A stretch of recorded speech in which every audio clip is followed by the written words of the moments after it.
Welcome back to West Texas View.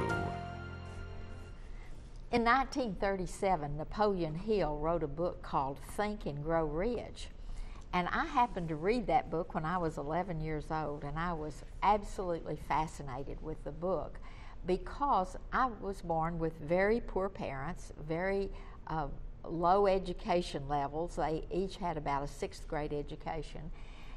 But they were good, loving people, and so I was not ashamed of my poor status. I just knew that I was going to do better, and I didn't know how at that age and stage. But I just knew that Mother and Daddy believed in me and that they loved me, and so I had everything I needed to go forth. And when I read that book, a lot of things fell into place, and he mentioned all through the book the secret to a happy, fulfilled, producing life is the secret. And the secret, for as he went on and explained it, was really the law of attraction. And that means that likes attract likes. That's one of the great physics laws of the universe, is that likes attract likes. And so when you think positive things in your mind, then positive things are going to come to you. When you think negative things, then you're going to receive negative things. And so the whole book was about that, and that whatever you wanted, whether it was fame or money or a great relationship or whatever it is you want, then you've got to be the kind of person that deserves it, first of all. And secondly, then you've got to make it happen with your thoughts and your actions and your attention and your focus. And that's what the whole book was about. So then in modern days, then here came a book called The Secret, which was built on all the things that Napoleon Hill outlined in 1937. And so do you have any experiences in your life where this has really happened to you? Absolutely. And I think the common theme is that we have been influenced by some of these books that we've read. And these books, we're talking about Think and Grow Rich. Now that sounds like a book that you should get and at least have on your shelf and you can look at.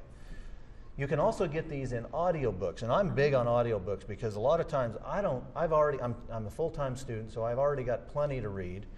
My magazines, I flip through them quickly, but if I'm in my vehicle or if I have it going on in the background, let's say at my house or in just the background wherever I'm working, I am constantly picking up on some of these principles.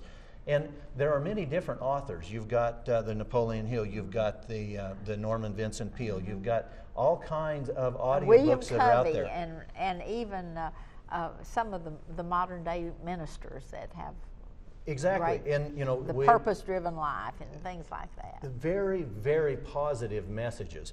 Some of them you have to glean through because some of it is maybe not what you believe in or maybe not exactly in line with how you see your life going. But nonetheless, if you get these audiobooks and you go to Amazon.com, you can go into Barnes & Nobles, you can go to the library, and as far as I know, library cards are still free. Yeah, that's true. Very few people have library cards. I don't have a Texas one yet. I have one. I did get my Texas driver's license, so I'm officially a Texan. And when you go to these places, you can check out these books, audiobooks. You can listen to them, and the principles, this theme runs the same. In answering your question, yes, we start with that. We let that be part of our lives.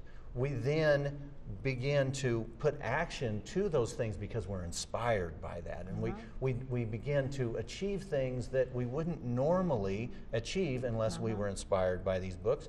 And I must admit, I started out at a very young age when my mother handed me How to Win Friends and Influence People. It's a thin book. It's a quick read.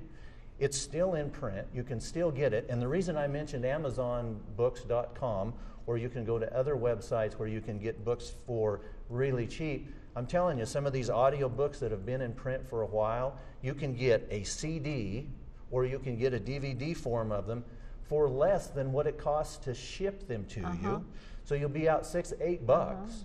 And I just started something for a penny But the shipping was $3.99. So for $4, you got that. And you know, if it works for you, fine. If it doesn't, you're out $4. You pass it on to someone else. You try something else. I have very rarely been disappointed by books that I have gotten, especially audio books. Some of them, I fast forward through because either I've heard it or it's old. Maybe it's an old story that I've heard a few times or something like that. That's the beauty of having the audio book too, is you can kind of skip forward to the place that you want to get more of. Now, Think and Grow Rich, that's an 8 CD set. I got it for $16, 16 something delivered, and it's invaluable because there are things in there that will spark your interest and your imagination, and he gives examples of people that have made it. And this isn't just for the rich. This isn't just for the famous. It's for everyone. It doesn't matter what your station in life is. If you have something you're compelled to do to give full service to for the rest of your life, maybe it's a volunteer effort. It could be anything. But if you don't put it into action, if you don't write it down, if you don't visualize it, if you don't do something about it, it'll bother you. It'll bug you until you do.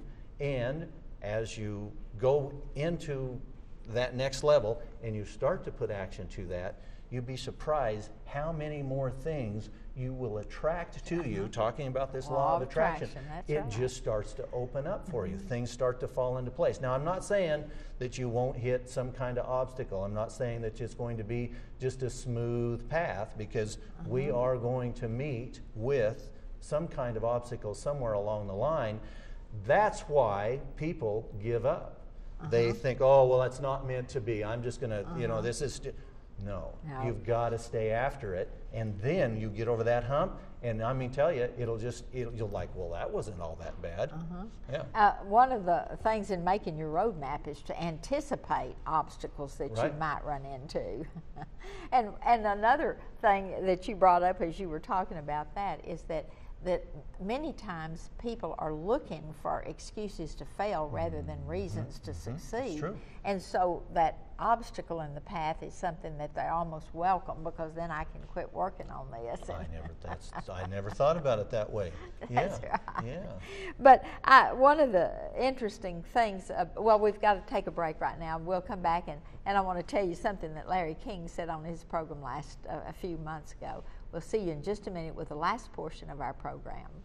Stay tuned. West Texas View will be right back.